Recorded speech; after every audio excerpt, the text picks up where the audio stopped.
girl. Little Nell. Good girl. The Cocker Spaniel. Good girl. Now, good girl.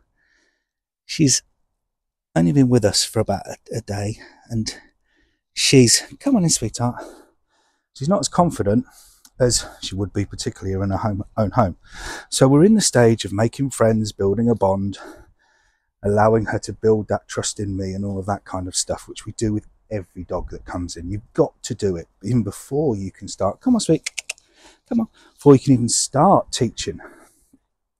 However, she does the classic Cocker Spaniel trait of when you want to put a lead on her, or when you want to have anything to do with her, or any form of constraint over her, she curls up, plays baby cuckoo, and starts rolling around on her back and all that kind of stuff, which is very, very, very common within Cocker Spaniels of today. Now, Cocker Spaniels of today are not what Cocker Spaniels were like 10 or 15 years ago. They're a completely different breed. They're a completely different species, really. And they are a lot different dog, to the point of they are quite possibly the most manipulative, devious little dogs to wind us as humans and owners around their fingers to get what they want. So I'm talking massive attention-seeking behaviour traits. I'm talking massive appeasement behaviour, resource guarding, possession, aggression, and all of that kind of stuff. And it all comes under the umbrella of them or her getting what she wants. And that can range from biting somebody when they sit on their own sofa to curling up playing silly buggers because they don't want to put a lead on. Now, quite clearly, come on, sweetheart, quite clearly, good girl, quite clearly, for her to learn and for us to be able to teach, there has to be an element of discipline. She has to know what's right and what's wrong, and we have to put her in a position where we're giving her choices, we're giving her decisions to make, and we have to teach her to choose the right one. Now, what she will do, or what most cockers will do, is do anything within their power to stop us from having an element of control over them, because they love to be in control of us and they love to get what they want.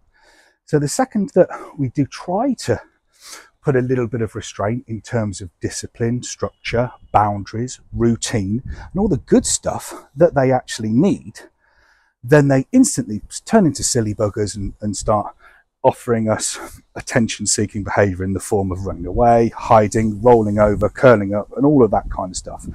They will do whatever it takes, for as much as it takes, so that they do not allow or hand over the leadership to us. So she's still a little bit wary, and this is the point. I need to look at her and be with her and work with her to see what's going on. Is she nervous? Is she worried? Is she scared? Is she fearful? Does she lack in confidence? Or is she just being a typical Cocker Spaniel and trying to pull the wool over my eyes, trying to pull one over on me? This is what I need to do and find out before we can even move forward.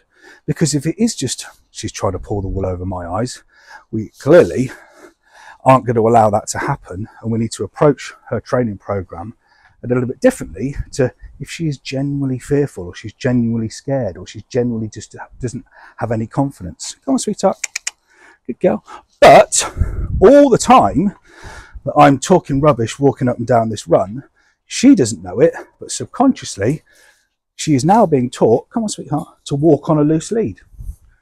So even though she could be nervous or could be apprehensive, we're capitalizing on that because she is in a better mindset to learn. Now, come on, sweet.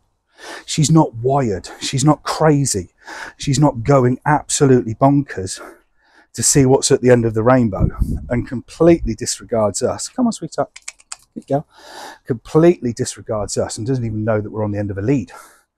So as you can see, although she does or may appear to be, come on, sweet. No. Good girl, good girl. Slightly apprehensive if you look at her body language and you look at the way that she's carrying herself, she's still learning. And if she's learning and if she's progressing, come on, sweet, good girl. If she's doing what we want her to do, she's going to get positivity. She's going to get paid. She's going to think, oh, actually, life isn't too bad. No, come on in, sweetheart. In you come. So, little Nell We're still in the process, aren't we, sweetheart, of trying to figure out if you are a classic Cocker Spaniel that is just trying to pull the wool over my eyes and get one over on me, or you're actually genuinely a little bit timid and a little bit fearful. Now, because I see about 3 of you guys a week with all the same problems and all the same issues and all the same traits, I reckon you're trying to pull the wool over my eyes. I think I'm right. Good girl. But you'll be just fine, mate. Won't you, buddy? Good girl.